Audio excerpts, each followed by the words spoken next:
Effective human resource management, HRM, and distributed leadership are central to contemporary educational organizations seeking sustained improvement in student outcomes and institutional resilience.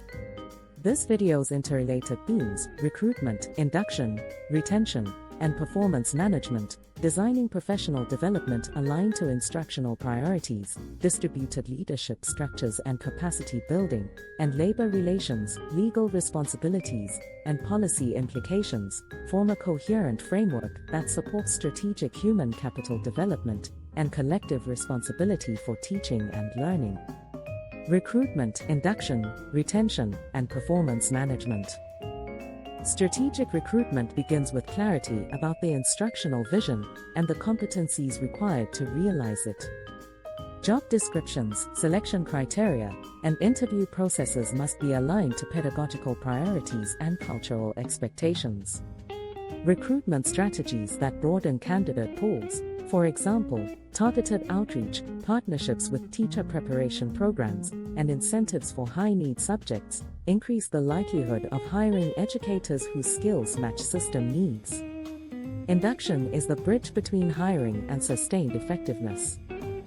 Well-designed induction programs provide novice teachers with structured mentoring, gradual increases in responsibility, and formative feedback tied to classroom practice. Induction that includes cohort-based professional learning, reflective practice, and targeted coaching reduces early career attrition and accelerates teacher growth. Retention depends on more than compensation. Work environment, career pathways, recognition, and instructional support are pivotal. Retention strategies should address workload, teacher autonomy, and opportunities for leadership. Performance management systems must be developmental rather than solely evaluative. They should combine clear standards, multiple measures of practice and impact, regular formative feedback, and differentiated supports. When performance systems emphasize growth, linking evaluation outcomes to individualized professional learning and career advancement, they foster continuous improvement and help retain teachers who see a trajectory of professional development. Designing professional development aligned to instructional priorities. Professional development (PD) is most effective when it is coherent, sustained, and directly linked to instructional priorities.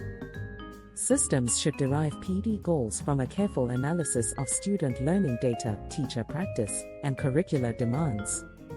High-quality PD features sustained cycles of learning, classroom-embedded coaching, collaborative inquiry, and opportunities to apply and refine practices with feedback.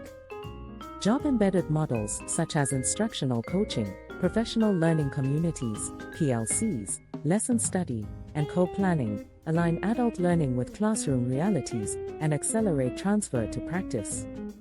Alignment also requires intentional sequencing, introductory exposure to a focus area, supported practice with modeling and coaching, and advanced opportunities for refinement and specialization. Evaluation of PD effectiveness should include measures of implementation fidelity, changes in teacher practice, and impact on student learning.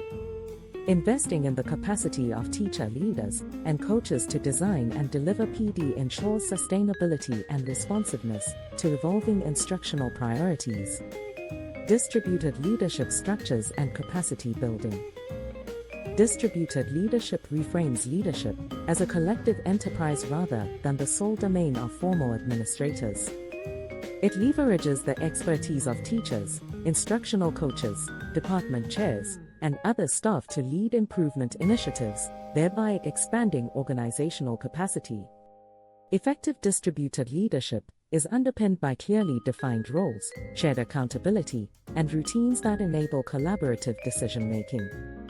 Building capacity for distributed leadership requires systematic development of leadership competencies across the organization, instructional knowledge, facilitation skills, data literacy, change management, and the ability to coach and mentor peers.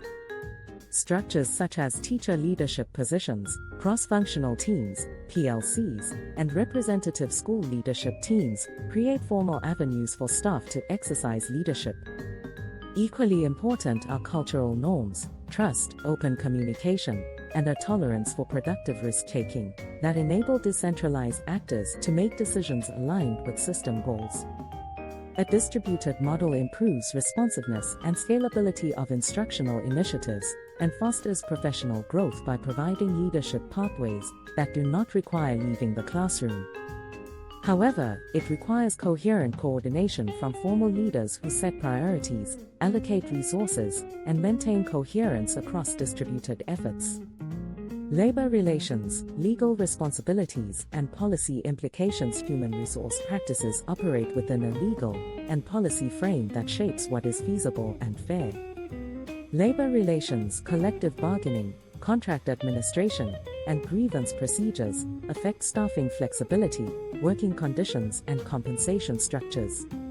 Productive labor management relationships are built on transparent communication, procedural fairness, and collaborative problem solving. When unions and administrators engage constructively, they can co-develop solutions that balance educator rights with system needs, such as joint approaches to professional learning, evaluation, and staffing in hard-to-fill areas. Legal responsibilities, employment law, civil rights statutes, special education mandates, and workplace safety regulations impose non-negotiable obligations. HR leaders must ensure compliance in hiring practices, accommodations, discipline, and student-staff interactions. Policies at the district, state, and federal levels, for example, credentialing requirements, teacher evaluation mandates, and funding formulas, further constrain and guide HR decisions. Understanding this policy landscape enables leaders to design compliant, equitable, and effective HR systems. Implications for practice. Integrating these domains yields a comprehensive approach to human capital management. Practical steps include developing competency-based hiring and evaluation systems, investing in induction and job-embedded PD aligned to student needs, creating career pathways and distributed leadership opportunities, and cultivating constructive labor relations grounded in shared goals. Data systems that track staffing patterns, professional learning participation, and student outcomes enable continuous refinement. Ultimately, the synergy of disciplined HRM and distributed leadership produces a professional environment where educators are recruited for fit and potential, supported to grow, entrusted with leadership, and governed by fair, legally sound policies.